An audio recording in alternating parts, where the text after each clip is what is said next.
Jadi kalau ditanya kenapa Tuhan mengizinkan penderitaan terjadi adalah karena Tuhan mengizinkan manusia memilih. Itu besar. Dan justru kita harus bersyukur karena Tuhan mengizinkan kita memilih. Kalau Tuhan tidak mengizinkan kita memilih, ya artinya kita hanyalah robot. Ya. Karena Tuhan ingin menjalin hubungan dengan manusia. Dan hubungan baru bisa sepenuhnya dipuaskan atau terpenuhi keinginan untuk menjalin hubungan tersebut ketika orang yang diajak untuk memiliki hubungan punya pilihan.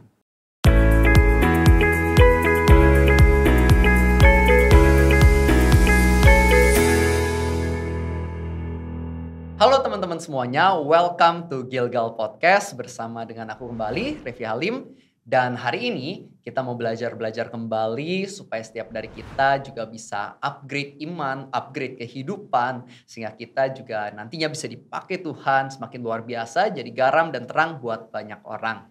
Dan hari ini narasumber kita masih sama seperti sebelumnya.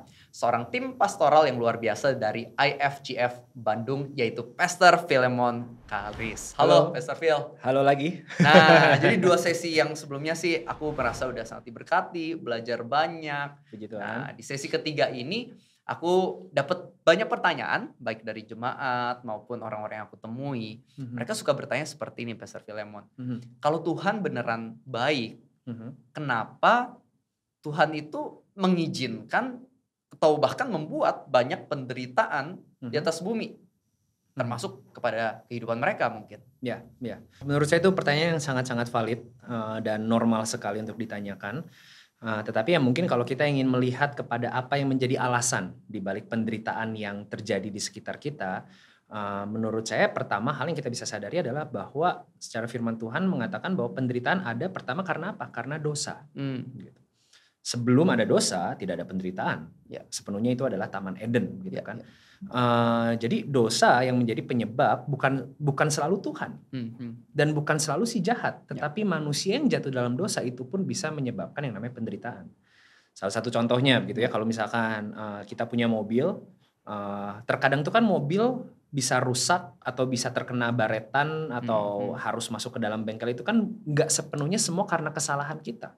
Kita bisa jadi nyetir sudah oke, kita baik-baik saja, karena ada orang yang mungkin tidak mengerti menyetir mobil dengan baik atau melanggar peraturan, kita yang kena dampaknya. Jadi nggak semua salahnya Tuhan, nggak semua salahnya kita, tetapi memang kita hidup di dalam dunia yang berdosa. Itu sudah bisa memberikan kepada kita alasan bahwa kenapa pada akhirnya kita menyadari ada penderitaan yang terjadi di sekitar kita. Nah, kemudian kan ya follow up questions-nya adalah kenapa Tuhan izinkan hal tersebut terjadi. Kalau penderitaan ada karena dosa, satu hal yang bisa kita lihat di sini adalah berarti bukan Tuhan mengizinkan penderitaan terjadi. Manusia yang lebih memilih ada dalam penderitaan daripada di dalam taman Tuhan. Siapa yang memilih dosa? Manusia. Dan ada satu hal, Tuhan mengampuni dosa manusia, tetapi kan manusia juga perlu menanggung konsekuensinya. Kalau manusia tidak perlu menanggung konsekuensinya, ya mungkin Adam dan Hawa tetap ada di Taman Eden. Enggak, dosa menghasilkan konsekuensi, dosa menghasilkan susah payah, dosa menghasilkan rasa sakit. Jadi kalau ditanya kenapa Tuhan mengizinkan penderitaan terjadi adalah karena Tuhan mengizinkan manusia memilih. Itu besar. Dan justru kita harus bersyukur karena Tuhan mengizinkan kita memilih. Kalau Tuhan tidak mengizinkan kita memilih, ya artinya kita hanyalah robot. Tapi salah satu akibat daripada pilihan yang Tuhan berikan kepada umat manusia adalah ada penderitaan. Karena manusia memilih untuk jatuh dalam dosa. Oleh sebab itu ada susah payah dan ada penderitaan. Walaupun pada akhirnya Yesus yang bayar semua dosa umat manusia, tetapi ada konsekuensi daripada dosa yang harus manusia alami. Jadi mungkin ya di awal itu yang saya bisa jawab ya mengenai kenapa pada akhirnya Tuhan mengizinkan penderitaan, karena Tuhan mengizinkan pilihan kepada manusia. Tapi mungkin ya hal lain juga yang mungkin kita bisa coba pikirkan bersama-sama adalah bahwa Tuhan tetap pegang kendali kan. Tuhan kan tetap berdaulat. Bisa dong tetap manusia berdosa tapi tidak ada penderitaannya. Kenapa Tuhan masih tetap izinkan penderitaan itu ada dalam kehidupan setiap daripada kita? Selain karena dosa, tetapi kalau memang Tuhan tetap mengizinkan, besar kemungkinan kita perlu mengerti bahwa memang kita diciptakan bukan untuk bisa hidup dalam keadaan nyaman. Tetapi kita diciptakan untuk bisa semakin serupa dengan Dia. Ya. Salah satu cara untuk bisa membuat karakter kita semakin serupa dengan Dia adalah melalui tantangan, melalui challenge, melalui hal-hal yang mungkin menguji apa yang menjadi respon daripada kita. Jadi kenapa Tuhan tetap izinkan? Bukan hanya karena Dia marah kepada dosa kita, tetapi Dia memakai konsekuensi dari dosa kita untuk melatih kita sehingga kita bisa semakin serupa dengan Dia. Jadi itu beberapa hal yang kita bisa sama-sama pikirkan kenapa pada akhirnya Tuhan mengizinkan ada penderitaan yang terjadi di dunia ini. Contoh Alkitab paling real, Ayub. Baik sekali. Kenapa diizinkan? Satu, karena memang ada dosa di dunia ini. Dua, mungkin memang si jahat yang sedang diizinkan oleh Tuhan bekerja. Tetapi kita juga bisa melihat bahwa melewati penderitaan itu pada akhirnya Ayub bisa menyadari bahwa memang saya nggak tahu apa-apa, terpujilah nama Tuhan. Dan Ayub bisa konten untuk bisa memiliki Tuhan yang besar tanpa dia tahu alasan dari penderitaannya dia. Berkat terbesar Ayub bukan ketika dia mendapatkan berkat yang sebelumnya sebanyak 2 kali lipat. Berkat terbesar Ayub adalah ketika dia menyadari siapa dia di hadapan Tuhan. Dan dia bisa hidup tetap konten meskipun sampai akhir kehidupannya. Ayub nggak tahu tuh kalau memang sebenarnya si jahat lagi menguji Tuhan atau si jahat lagi menguji dia, lagi minta izin sama Tuhan. Tuhan gak pernah kasih tahu hal itu. Tetapi kenapa Ayub mengalami penderitaan? Pertama, dia hidup di dalam dunia yang berdosa. Kedua, mungkin karena memang ada si jahat di situ. Ayub meskipun Ayub tidak berdosa. Tapi yang ketiga adalah karena Tuhan ingin mengubahkan kehidupan Ayub, mengajari sesuatu sehingga Ayub di akhir daripada kitab Ayub memiliki suatu karakter yang membuat dia semakin serupa dengan Tuhan. Jadi itu mungkin jawaban saya. Nah, tapi kan yang namanya dosa ini kan itu di awal kitab Kejadian ya, betul ya, kan Adam dan Hawa, dan mereka ada lihat pohon dari pengetahuan yang baik dan yang jahat, mereka makan itu, makanya dosa mulai ada ya waktu itu ya. Nah, mungkin banyak orang juga bertanya, oke, kalau gitu kenapa Tuhan taruh pohon itu di tengah Taman Eden? Bukankah kalau nggak ada pohon tersebut justru jadinya ya tidak ada celah untuk dosa dan semuanya bakal baik-baik aja. Bakal baik-baik saja gitu. Betul. Sekali lagi pertanyaan yang valid karena saya mendapatkan pertanyaan ini bukan hanya ditanyakan oleh orang-orang dewasa tapi biasanya oleh anak-anak sekolah minggu juga begitu kan. Kenapa ada pohon itu? Kalau nggak ada pohon itu kan semua selamat. Mungkin yang kita bisa mengerti juga seperti ini. Hadirnya pohon tersebut menunjukkan bahwa Tuhan memberikan pilihan kepada umat manusia. Yang artinya apa? Artinya manusia memang bisa memilih. Justru harusnya kita bersyukur.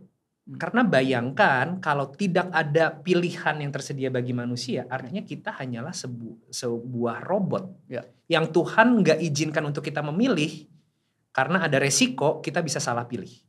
Tetapi justru kenapa pilihan itu Tuhan izinkan, dan ini mungkin membuat kita juga bisa mengerti kenapa akhirnya ada pohon itu di dalam Taman Eden.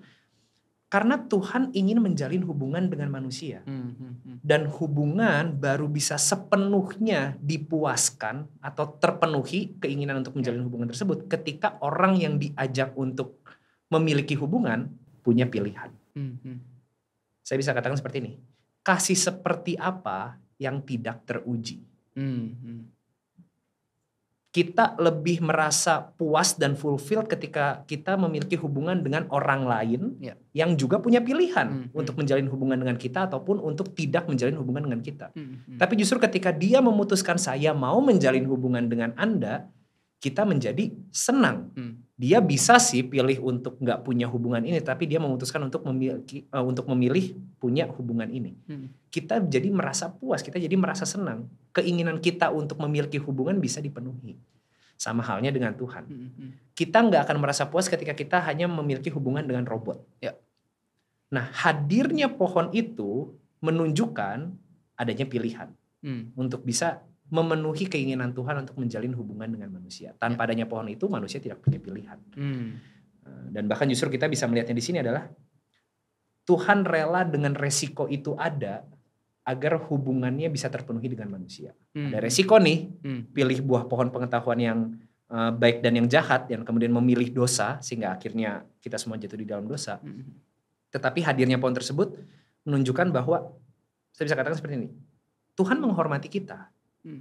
Tuhan menyodorkan kepada kita. Saya nggak paksa kamu untuk melihat saya sebagai Tuhan. Saya nggak paksa kamu untuk memiliki hubungan dengan Tuhan. Saya nggak paksa kamu untuk mengikuti saya. Saya kasih pilihan. Justru, tapi kalau tidak ada pohon, artinya apa? Artinya saya paksa kamu untuk ikut maunya saya paksa kamu untuk bekerja di taman itu, saya paksa kamu untuk melihat saya sebagai Tuhan. Tapi Tuhan memberikan pilihan. Sehingga menurut saya justru itu hal yang harus kita syukuri. Bahwa dia memperlakukan kita seperti manusia yang memiliki pilihan. Gitu. Nah, kalau misalnya nih ada orang yang hidupnya baik banget, tapi malah dia menderita. Sedangkan ada orang lain hidupnya udah jahat sejahat-jahatnya. Kok kayaknya hidupnya enak banget nih, nggak kena masalah, justru malah tiba-tiba dapat duit terus gitu. Mungkin kan banyak yang juga yang mempertanyakan, loh kok kayak nggak adil ya Tuhan ya? Iya, udah gitu last minute dia terima Tuhan gitu. Jadi endingnya di surga juga. Betul gitu. Ya, itu kan orang suka kesel gitu. Iya dan saya mengerti gitu. It's a good questions, pertanyaan yang sangat baik sekali dan mungkin dengan rendah hati saya bisa menjawabnya dengan seperti ini. Pada akhirnya yang betul-betul tahu alasannya mengapa itu hanya Tuhan. Saya mengerti, saya punya anggota kerabat juga yang mengalami, kita bisa melihat ketidakadilan dalam kehidupannya. Kehilangan orang tua dalam usia yang masih muda, atau mungkin kebalikannya, orang tua yang kehilangan anak dalam usia yang masih sangat muda begitu. Sehingga ada begitu banyak penderitaan dan ketidakadilan yang terjadi. Saya mengerti alasannya pertanyaan itu ditanyakan, kenapa itu bisa terjadi. Hal yang sama dengan cara kita mengerti penderitaan. Pertama, karena kita hidup di dunia yang berdosa, mungkin bukan tentang kita yang berdosanya. Tadi kan dikatakan orang itu benar. Kok masih bisa mengalami penderitaan? Ya sama, kita menyetir mobil udah bener, bisa nggak mobil kita tetap rusak? Bisa, karena orang lain. Karena kita hidup dalam dunia yang berdosa. Karena kita hidup dikelilingi dengan orang-orang yang punya pikiran jahat. Itu fakta yang harus kita alami. Dan itu mungkin ya memang karena kita hidup di dunia ini sementara. Karena itu Tuhan ingin cepat-cepat datang. Untuk bisa betul-betul menyatakan keadilannya. Di dunia ini memang tidak adil. Karena Tuhan belum datang. Tapi begitu Tuhan datang, dia akan nyatakan keadilannya. Mana yang benar dan mana yang salah. Gitu. Tapi kok penderitaan dialami? Ya pertama karena kita hidup di dalam dunia yang berdosa. Gitu. Jadi itu hal yang sama kita bisa mengerti untuk alasan kenapa orang baik-baik saja itu tetap mengalami yang namanya penderitaan. Tapi yang kedua juga yang tadi saya jawab adalah jawabannya klise. Tetapi pada akhirnya ada rencana Tuhan di balik penderitaan kita. Termasuk salah satu hal yang paling bisa kita mengerti adalah justru ketika kita diizinkan menderita secara tidak adil, menurut saya, di situ sebenarnya kita sedang diberikan kesempatan untuk betul-betul bisa bersaksi tentang Tuhan atau tidak. Bahwa meskipun saya hidup baik dan menderita, saya tetap untuk memilih ikut Tuhan. Ya, salah satu kisah lah ya yang mungkin bahkan gereja kami pun sudah tahu kisahnya bersama-sama. Salah seorang pemimpin puji-pujian di gereja kami merindukan untuk bisa memiliki seorang anak.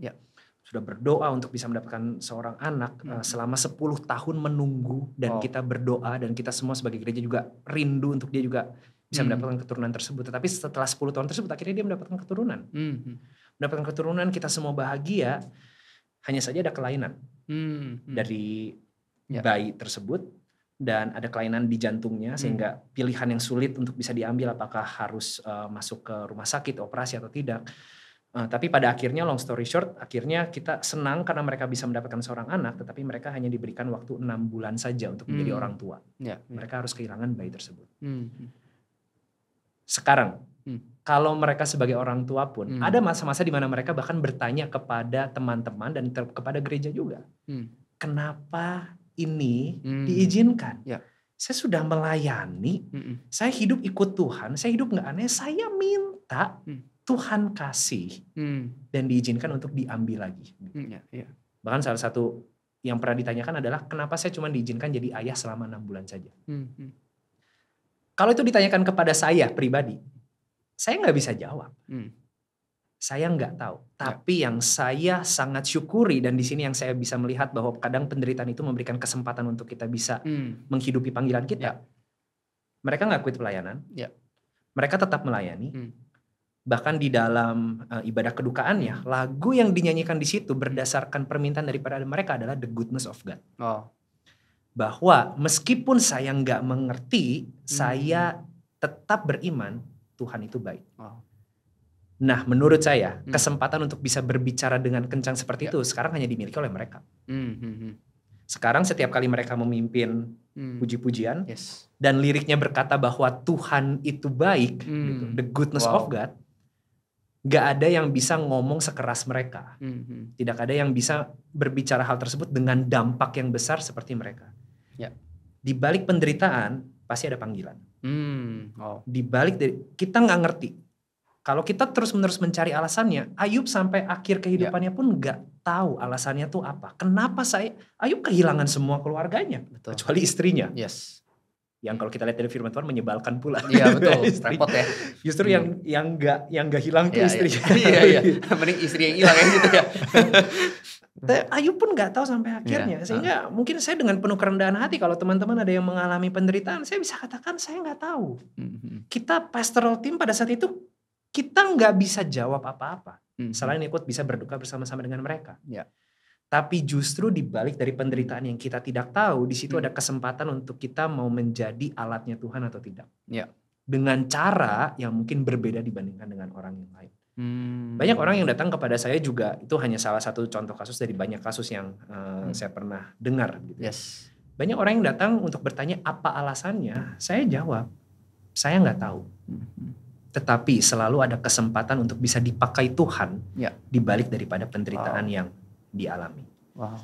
Jadi mungkin itu yang saya bisa jawab gitu ya. Tuhan izinkan nggak? Ya bukti itu terjadi artinya kan Tuhan izinkan. Tidak ada satu hal pun yang Tuhan yang di luar daripada kendali daripada Tuhan. Sehingga jawaban yang sejauh ini dalam kehidupan pelayanan saya bisa ketemukan adalah di balik dari penderitaan yang tidak kita mengerti diizinkan terjadi kepada orang benar dan orang yang melayani Tuhan. Di situ ada kesempatan untuk kita bisa dipakai oleh Tuhan dengan cara yang berbeda dibandingkan dengan orang-orang yang tidak mengalami penderitaan itu seperti yang kita alami. Aku suka banget tadi kalimatnya, ada panggilan di balik penderitaan.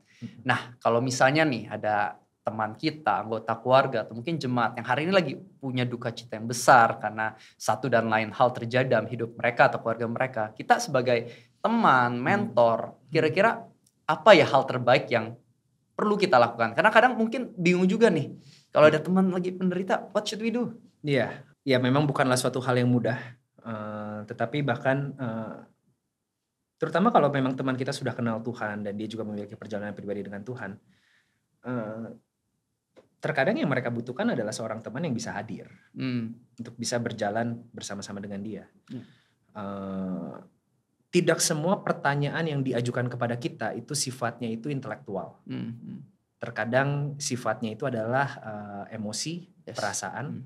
Sehingga artinya tidak semua pertanyaan itu kita harus keluar dengan jawaban.